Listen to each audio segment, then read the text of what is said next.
Let's talk about relationships. Aren't relationships the area of life that can get really sticky and really tricky and can be so beautiful and miraculous at the same time? You know, we often get people ask us, what does it take to create that ideal relationship? How can you stay in love passionately forever and be with your soulmate? How does that work?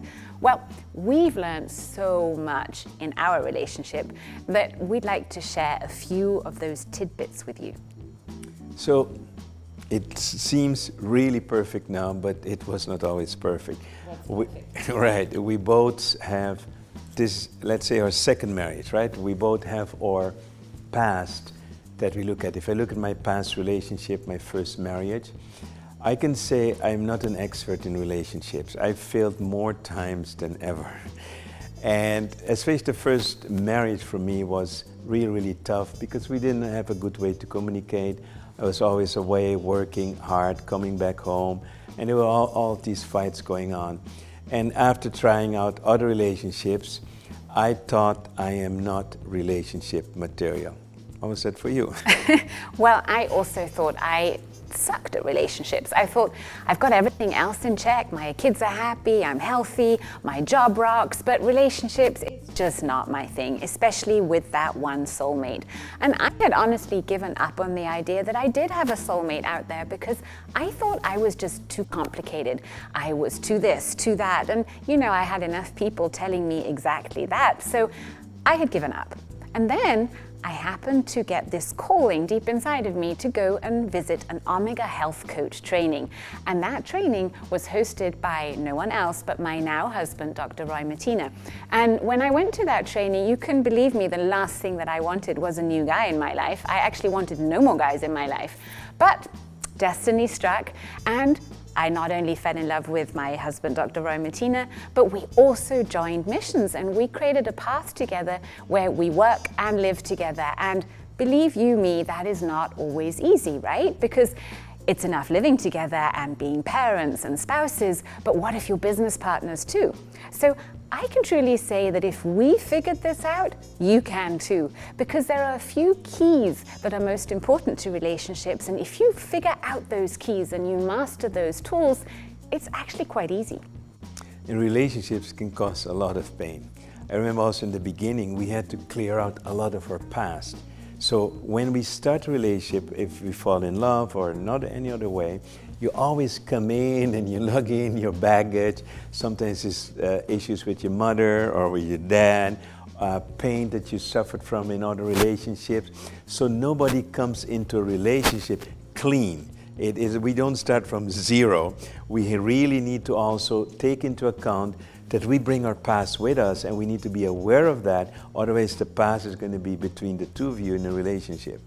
And let's be honest, don't we all drag in a bunch of anger and frustration usually from past relationships? And you know, every painful experience that we've made in relationships usually makes us believe something about ourselves that is not helpful. I remember coming out of my relationship thinking, I'm just useless at this. I am not worthy of a good relationship. I'm obviously not smart enough, or not beautiful enough, or not young enough, or not sexy enough, whatever, right? And when we start examining those beliefs, those stories we keep telling about ourselves, we can actually see that we are just continuating a painful pattern that we can actually let go of. Because when we see the pattern that we're following right now, which is the continuation of the past pain, then we also have the ability to change that around and to adopt new, healthier beliefs that actually help us not only believe in ourselves more, but to be able to create that loving relationship where you can be authentic, where you can show all of who you are in a more effortless way, rather than kind of banging our heads against the walls trying to figure this animal out. Yeah, and one other important thing is we have role models. So I grew up in a family where my father was, I would say, Mr. Peace. He had no emotions.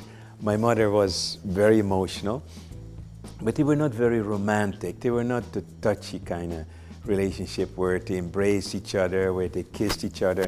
It was as a relationship, as a model, it was not a model that I would say was good for me. And especially because my mother had 8 children, so she was really a mother. My father was overworking on his job. this is the role model that I got as a little child. And when I look back at my previous relationships, this has impacted and influenced those relationships as well. And where I was like the one working, getting out there, and basically like the wife has to be the one being at home and things like that. So some things we bring in from our role models. How was it for you? Absolutely, it's not only role models that we bring in as patterns to continue, but we're also often repeating behavioral patterns that are not really helping us express love. So I'd like to next go to the 5 love languages that we all need to master to really become experts in our relationships. Not only the intimate relationships, but basically any relationship that you would like to create in a more loving and more peaceful way. So, love language number 1 that you not only need to master, but you want to incorporate into your everyday life. So all these 5 love languages are all equally important. There's no one that really has to be done more than the other. Rather, you'd like to create a balance between all 5 and ideally use all 5 every day. So, number 1 love language is words of affirmation. Now, words of affirmation mean that you compliment someone, you tell them what they're doing good, you appreciate something about them, and you verbally express that. Now, I used to really suck at this because I felt, if everything's okay, I don't need to say anything. I would only mention when things were wrong. And I really didn't know how to affirm people and tell them how much I appreciated them until I found out, oh my, that's a number 1 love language. So I really took myself by the scruff of my neck and I started really appreciating other people around me every day. Whether it was the person who was bringing me flowers, whether it was the person at the supermarket, whether it was my daughter's teacher, it doesn't matter. If you are able to tell someone 5 times what you like about them, then that one time when you said something nasty will be balanced out. Just here, 5 to 1. So for every criticism that you give, for every negative feedback, you want to say 5 positive things just to keep the relationship healthy. But we actually want quantum relationships, don't we? So we need to step it up. So I'm going to give it over to Roy. What's number 2? No. You're going too fast. Number 1, saying words of affirmation is one thing. It also has to come from your heart. So if you're just going to see this as a mental tool to just say, oh, you're beautiful or this, you need to feel it inside. It needs to be an expression of your heart. And especially for men, it's sometimes tough because we tend to believe, and I'm not speaking for all men here, is that if you say I love you, it has an expiration date of a couple of years. That's not true. We need to repeat every day, and the best way I can help you to do that is to really focus on the person you fell in love with, the person that you still have in your heart, to see the greatness, and not to focus on the things that obviously in our relationships are not working out, but to really keep on reaffirming that what you resonate with. So and I'm not talking for women, but I think for women it's really important that they are seen and that they're confirmed that they're looking good, or that they want to be heard as well. Not all women only use this channel, but it's a channel that all of us need to master. And as Joyce said also before, it's not only to your loved one, it's to your children, it's to your colleagues, that you really want to express the gratitude, appreciation, and the greatness that you see in everyone actually. Number 2. Right, love language number 2 is quality time. Now that's a huge one for me. Quality time means having uninterrupted, undisturbed time with another. Time where you're actually listening to each other. Time where you're really being present, rather than, being on the phone, being distracted by something else. So quality time is a beautiful way to express love because you can design that quality time the way you like, right? So think of ways that you could maybe surprise your partner by being so attentive, listening to every single word that's coming from their lips, really tuning into what is it that they need right now, what is it that is making them happy, what is it that is maybe troubling them. And when you start listening in an uninterrupted way, in a compassionate way, you will experience that not only does your relationship flourish, but you'll feel better too. So just like words of affirmation, when we say words of affirmation, something happens for the sender and the receiver. And the same is true for quality time. When we take time out of being so busy and so, I don't know, effective and productive, and rather really honor someone else by giving them totally undivided attention, we can create more love in our lives. And here again, for men, we often want to make things productive. So for me, it was really great, or actually difficult, even obstacle, to just be able to be with someone. And it doesn't have to be about work or this like that. Just to spend time with a person talking about whatever comes up, just to give that person attention, so not only that they're seen, but also listened to, understood, and to really share everything in life. And when that happens, and that's what I learned in this relationship, you really get this closer relationship, because now you get to know this person on an intimate level.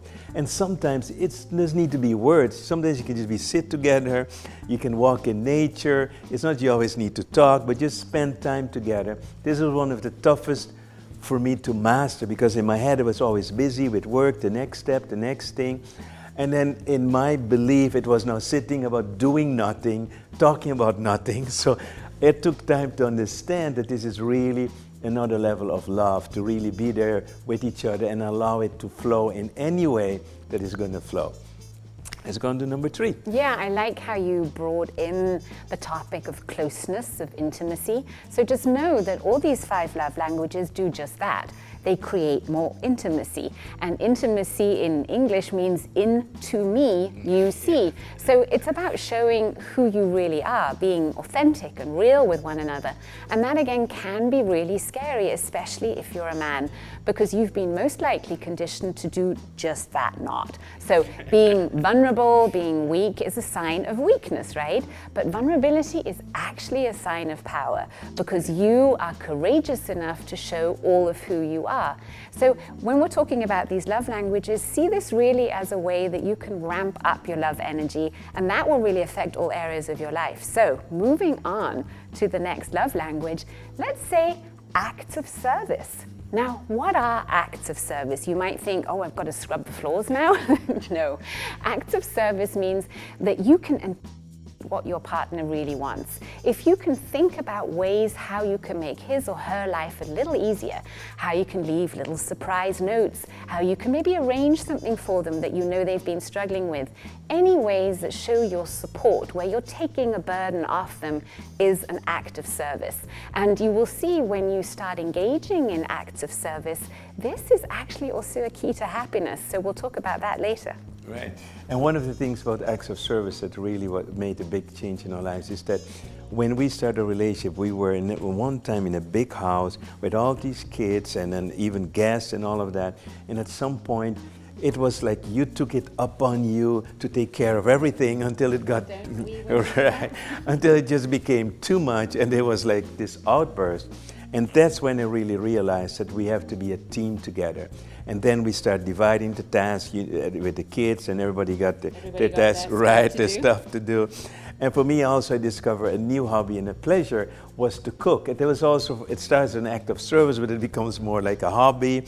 I start enjoying that, you know, and then making the table ready, making that everything is there, you know, and also taking part in the family thing. And I often, as men, we take certain things for granted, also because how a role model as a mother was. If we were not involved in our family, we had 3 sisters, 5 brothers, and it was the brothers, they don't do that stuff. Yeah. And that the girls needed to do the cleaning, and we had to go outside and play.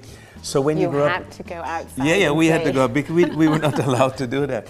So just for you to understand is that also there you are modeling what came before you and also how you've been educated. So it's important as an adult man to also look at your role and to say, listen, I'm part of this family and I want to play my role. And the role is not only about working, going out there to work and make the money, but to be active part of the family as well. So I think that alone in this little discussion here or conversation that we're having, we all bump up on paradigms, right? Of role models and belief systems, ideas of how we think something should be done. So it's really interesting when you're in a relationship, or even if you're not, to look at not only the role models that accompany you up until now in life, but also where do you really want to go?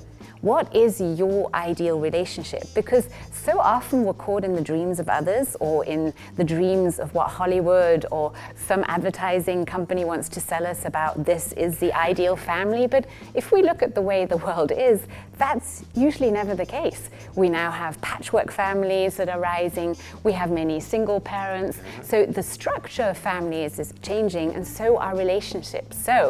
Yeah, so number 4 is kinesthetics. It's touching. It's really, some people like to be hugged, to be embraced, to be held, to have that physical contact with each other. So like, you're walking somewhere. I never saw my parents holding hands or really hugging each other. But for a lot of us who are really kinesthetic, that's very important in a relationship as well. So it could not always hugging, but for example, we're sitting together, having a quality time.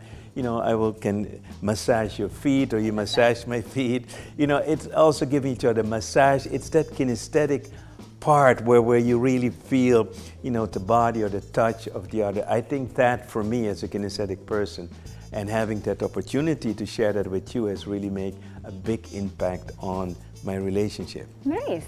So physical touch is not the same as sex, okay? Physical touch really just means that. It could be just like this. So here's a little tip I'd like to give you. Include physical touch, especially with people who are intimate with you, so where you have a close relationship, right? With those people, integrate physical touch when you want to get a message over and make sure that your message is getting heard. And this can look this simple. Say I want to ask Roy to take out the trash. I could go and say, Roy, can you take out the trash? And I'm sure, being the good guy that he is, he would say, of course, dear. But if I go and say, sweetheart, could you take out the trash? He's gonna do it like a flash of lightning because I added just that little key to it. So try it out next time you have maybe even a difficult conversation with your partner. And if it feels safe and you're good with each other, try touching, because physical touch is really healing to the nervous system. It calms the nervous system down and it enables the brain to relax so that your messages actually receive each other. Right, and a nice thing I like to do also is to rub the shoulders, give a little massage. You see, when your partner is tense, you go behind them, give them a little nice back rub. These things really make a big difference in many different ways. Love language number 5 is receiving gifts. Now, that is not the same as giving gifts, but it can be that. Receiving gifts means not only that you are able to surprise your beloved one with little kind of pieces of attention, little surprises, physical gifts, but it also means that you are able to receive gifts when they are given to you. Who of you know people who really suck at receiving gifts? You'll give them something and they say, oh, thanks, and put it away, right? That is not someone who's mastered their love language.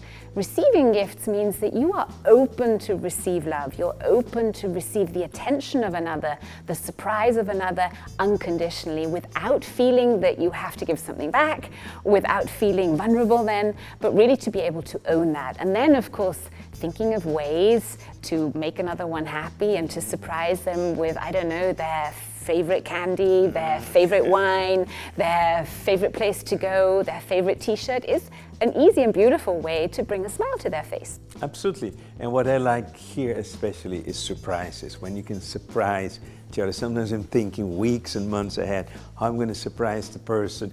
And even though sometimes I'm not there, like for example when I'm traveling and I hit something that Joy is going to find, in my imagination I'm already smiling for the surprise. And this way also you keep that flame alive in your relationship. And I think that's super, super important to keep that. So these are the 5 languages. I think what's also important for us to talk, how do we solve conflicts? Because that's a big thing in relationships, because we all have patterns how we deal with conflict. So for example, for me, when there's a big conflict, when you're upset, my tendency is to run.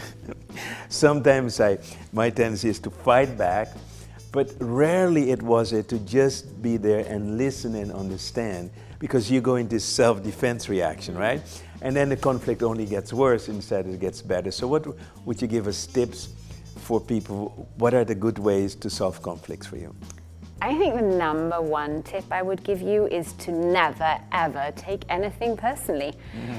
Because you've got to think of it this way. When someone's really upset with you and they're, I don't know, shouting at you, throwing insults, what's actually happening? Well, what's happening is that that part of them that is so upset, so stressed, so hurt is venting. And you just happen to be the person that's receiving that vent. And it's rarely actually something that's got to do with you, although it can feel so personal. Because again, a really happy person doesn't feel the need to throw vengeance, right? So a person who's angry and upset is just that. And when you're able to, in conflict, stay in your power and focus on your breath and hear the hurt, painful part rather, of their pain, rather than making it all about yourself, you're able to do one thing. You're able to take that crucial step out of your emotional state. Because what usually happens when somebody's throwing insults is we'll make it about ourselves and we'll go back in our mind to all the other times when someone said something similar, or where we already knew that we're just not good enough or we're just not this enough. And we'll strengthen that pattern. We will actually confirm for ourselves that we're useless. And if we do that, we're perpetuating that pain. Now, if we were just able to breathe, know that this is someone venting their pain, and are able to stay compassionate and in our strength, then that person can just let go of whatever they need to let go, and you're not reacting to it. Rather, you're just embracing it and saying, how interesting. So in my mind, when a situation is like that, I repeat the following mantra. I'm going to give it to you. I breathe in and I say, I am. And when I breathe out, I say love. I am love. And I just keep repeating that to myself, and I really listen. And I try to find out, what does that person really need right now? And when I know what they need, then I can, in my mind, already give it to them without having to do anything on the outside. And once they've finished venting, I can say, is there anything else you'd like to tell me? And then they can keep going or not. And if they don't keep going, that means that they've actually come to a place of peace as well. And that might have been the biggest difference you could make for that person, that they could break a habit for themselves. And what really helps me also, because not to take it personal is just one thing, is to remember and to know that what's happening right there is always a reflection of the past, some pain in the past. Maybe what you've done, you've triggered an emotional wound and it's coming up. And that's why what Joy said is so important. It's not personal. So if you just remember, it's not personal. So my mantra is, first I'm repeating 100 times to myself, it's not personal, it's not personal, it's not personal. And then I remember to breathe, to calm down. And the most important, the next step is to try to listen to the other person, see what's really going on. Because sometimes what's coming out is not the real story, it is more behind the story. And if you listen, then you will understand that one of the biggest problems we have in relationships is that the little things are accumulating over time because we didn't speak about it, we didn't have the quality time, we're busy running around and all of that. And the other thing that's very important for me in a relationship, and I know for you too, is the ability to be able to forgive. Because we're going to make mistakes. We're going to make mistakes. We're going to, after you're watching this, you're going to know it, and then you're going to think you can do it, but you're going to make mistakes. And it's so important to forgive yourself for your mistakes, and also to forgive your partner for the mistakes, because we are humans and we're here to learn to trial and error. So let's summarize what we spoke about in this video. Number one is master those 5 love languages and really set yourself the commitment to practice them every single day in every single way. Then we talked about conflict. Yes, what's important is to remember, we bring our garbage in the relationships, all about the past. Don't take it personal. Remember to breathe, either I am love or it's not personal. And then last but not least is the ability to forgive. And there's a lot of information packed into this short video, so it might be wise to see it again, make notes, because relationships are so important to our happiness. Yes, they are actually one of the #1 keys for that base of happiness to be able to be there for you in your life. Thank you for watching.